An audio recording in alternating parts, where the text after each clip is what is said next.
विराट कोहली ने दिल्ली टेस्ट में शतक जड़कर शतकों का हैट्रिक लगा दिया। इससे पहले कोलकाता और नागपुर में भी विराट ने अपने बल्ले से शतकी वार किया था। आइए आपको ये 3 तस्वीरें दिखा रहे हैं। कोलकाता, नागपुर और दिल्ली, हैट्रिक लगा दी है शतकों की विराट कोहली ने। नागपुर में 213 रनों की पारी जोड़ी थी। वहीं तीसरे विंडो में आप दिल्ली टेस्ट देख रहे हैं जिसमें विराट के बल्ले से एक और शतक निकला है। अभी विराट 156 पर नाबाद है। उम्मीद यही की जा रही है कि कोहली नागपुर की तरह ही दिल्ली में भी दोहरा शतक जमा देंगे। विराट सम्राट 52वां अंतरराष्ट्रीय शतक। कमाल का ये खिलाड़ी है, कमाल का ये खेल। तो चलिए हमारे क्रिकेट एक्सपर्ट मनिंदर जी हमारे साथ जुड़े हुए हैं। मनी सर, विराट गेम करते जा रहे हैं, अपना जो गेम है उसे और बढ़ाते जा रहे हैं।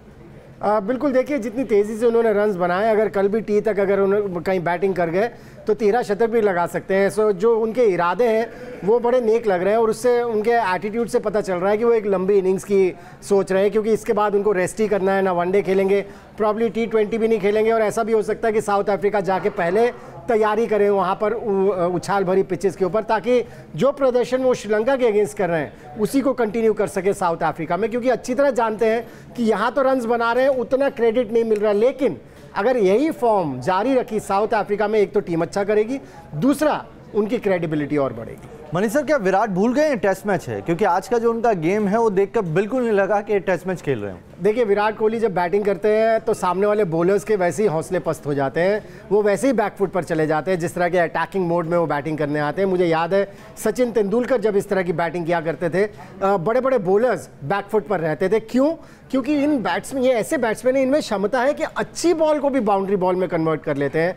इन्होंने लगभग 85 के स्ट्राइक रेट से रन्स बनाए। अगर उसके पीछे देखें मुरली विजय को, तो उन्होंने 62-63 के स्ट्राइक रेट से रन्स बनाए। सो एक क्लास का फ़र्क पता चल जाता है कि मुरली विजय इंतजार कर रहे थे ख़राब बॉलों का, लेकिन ये एक ऐसे बैट्समैन है जो अच्छी गेंदों को भी बाउंड्रीज में कन्वर्ट करते हैं, जिसकी वजह से बॉलर्स बैकफुट पर चले जाते हैं। और ये श्रीलंका की बॉलिंग साइड तो वैसे ही बहुत गरीब लग रही है, और विराट कोहली जब सामने हो तो और गरीब लगने लगती है। ये गरीब आप बहुत बार कह रहे हैं, आपको श्रीलंका की दया दिखाई पड़ रही है आपकी आंखों में।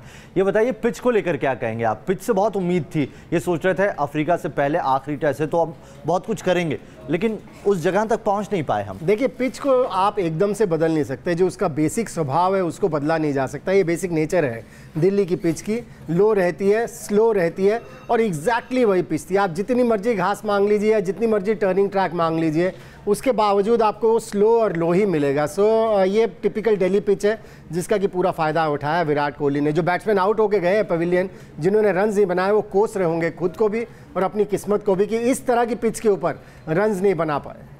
चलिए आगे बढ़ते हैं और अब आपको बताते हैं कि कोटला टेस्ट में विराट के साथ साथ विजय के बल्ले से भी शतकी वार हुआ है। कैसे मुरली विजय ने नागपुर के बाद अब कोटला में भी एक शतकी तान छेड़ी है, आइए देखते हैं।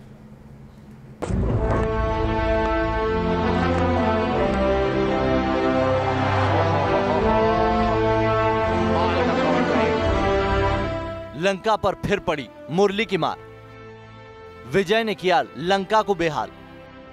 पहले नागपुर में लगाया विजयी शतक, अब कोटला में भी किया शतकीय वार।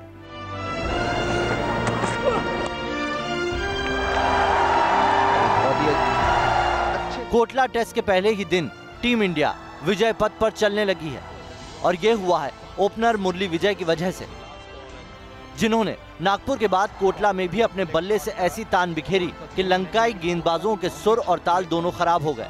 मुरली की मार से लंका की टीम की हालत पहले ही दिन खराब हो गई, और विराट के साथ मिलकर विजय ने न सिर्फ टीम इंडिया को विजय पथ पर पहुंचा दिया, और करेंगे भी वीरू, बल्कि नागपुर के बाद दिल्ली में भी मुरली विजय ने लंका पर शतकी वार कर डाला। कोटला टेस्ट में मुरली विजय ने अपने टेस्ट करियर का 11वां शतक लगाया, और 11 शतक लगाने वाले भारत के तीसरे ओपनर बन गए हैं विजय। नागपुर में दमदार वापसी करने वाले मुरली विजय ने कोटला टेस्ट में भी अपनी पारी वहीं से शुरू की जहां पर नागपुर में खत्म की थी। धवन के साथ पारी की शुरुआत करने आए विजय ने शुरू से ही लंका के गेंदबाजों पर अटैक करना शुरू कर दिया। हालांकि धवन ने जल्द ही विजय का साथ छोड़ दिया, लेकिन इससे विजय के विराट मिशन पर कोई असर नहीं पड़ा और मुरली विजय अपनी पारी को लगातार आगे बढ़ाते रहे। पता नहीं, क्योंकि यहाँ शतक नहीं, दोहरे शतक की बात है। बाद में मुरली को विराट का साथ मिला, जिससे विजय का वार और भी जोरदार हो गया और फिर मुरली विजय ने लंका के किसी भी गेंदबाज को नहीं बख्शा, चाहे स्पिन हो या तेज गेंदबाज। विजय ने हर गेंदबाज की जमकर खबर ली और लंका की कमजोर गेंदबाजी का विजय ने खूब फायदा उठाया। इस 2 रन के साथ ओवर की समाप्ति। मुरली विजय ने मैदान के चारों ओर मनमाफिक अंदाज में शॉट लगाए और लक्ष्मण संदकन की इस गेंद पर चौका लगाने के साथ ही मुरली विजय ने अपना एक और शतक पूरा कर लिया। मुरली विजय ने, जी हाँ, सेलिब्रेशन कुछ अलग ही अंदाज में किया विजय ने। डांस का स्टेप है किसी का, आपको ज्यादा बेहतर पता होगा आशीष। मुरली विजय का यह लगातार दूसरा शतक है। इससे पहले नागपुर टेस्ट में भी विजय के बल्ले से शतक की वार हुआ था और मुरली विजय ने नागपुर में शतक लगाकर अपनी वापसी का जश्न मनाया था। लंका दहन में विजय का बड़ा योगदान। Well played Murali Vijay, deserve करते हैं ये शतक। ड्रेसिंग रूम में सभी प्लेयर्स खड़ा होकर। नागपुर टेस्ट में विजय ने 221 गेंदों का सामना करते हुए 128 रन बनाए थे, जिसमें विजय के बल्ले से 11 चौके और 1 छक्का निकला था। और अब कोटला में भी शतक जड़कर मुरली विजय ने बता दिया है कि वो किस तरह से अफ्रीका दौरे के लिए तैयार है। वहीं विजय के बैक टू बैक शतक ने कप्तान कोहली की ओपनिंग टेंशन भी काफी खत्म कर दी है। बॉल का कवर ड्राइव मुरली विजय के बल्ले। अब जिस लय में विजय बल्लेबाजी कर रहे हैं, उम्मीद यही है कि अफ्रीका में भी इसी तरह से विजय के बल्ले से विराट वार देखने को मिलेगा। Soft bottom and he hasn't jabbed at it. And this will be on the other side. Just straying into the pads. Sports desk, news nation.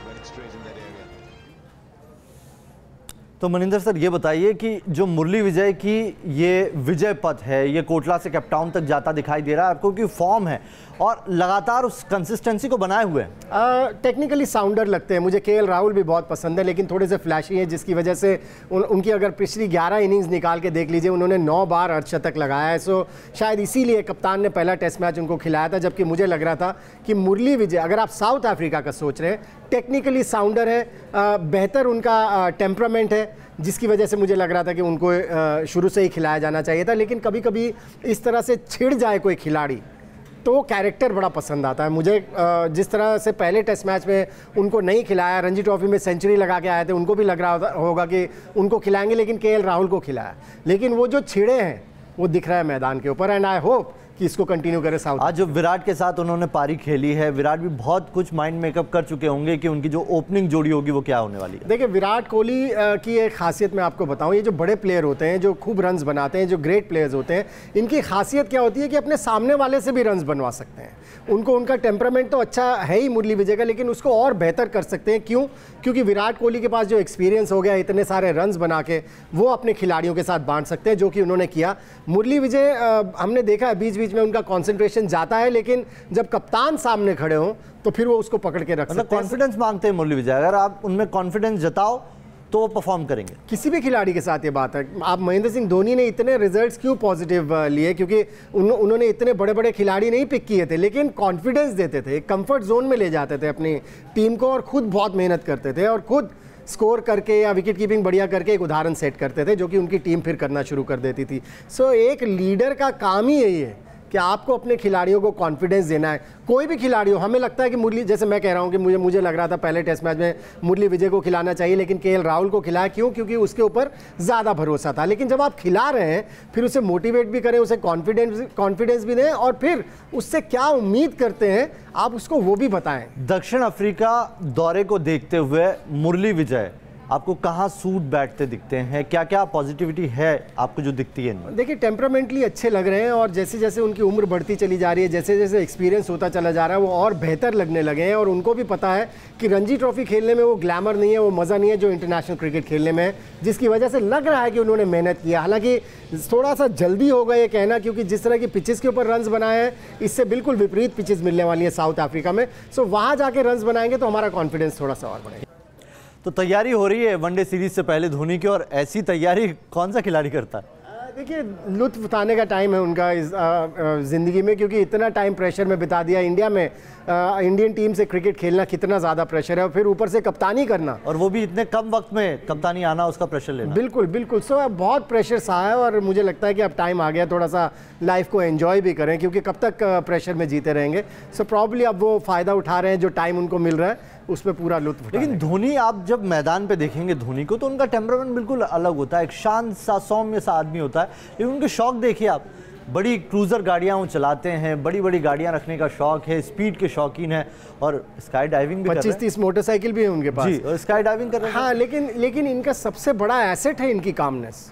ये जो काम रहते हैं, इसकी वजह से इनको बहुत पॉजिटिव रिजल्ट्स मिलते हैं, क्योंकि जब भी आप प्रेशर में हैं, जब भी आपको कोई डिसीजन लेना है, अगर आप हड़बड़ी में लेंगे या आप ज़्यादा एग्रेसिव हो जाएंगे, आपका वो डिसीजन गलत हो जाएगा। लेकिन अगर आप काम रहते हैं, तो हमने देखा है कितने पॉजिटिव डिसीजंस लिए हैं और कितनी मैचेस जिताए इंडिया को, मैच फिनिशर, इसीलिए उनको बहुत बड़ा कहा जाता है।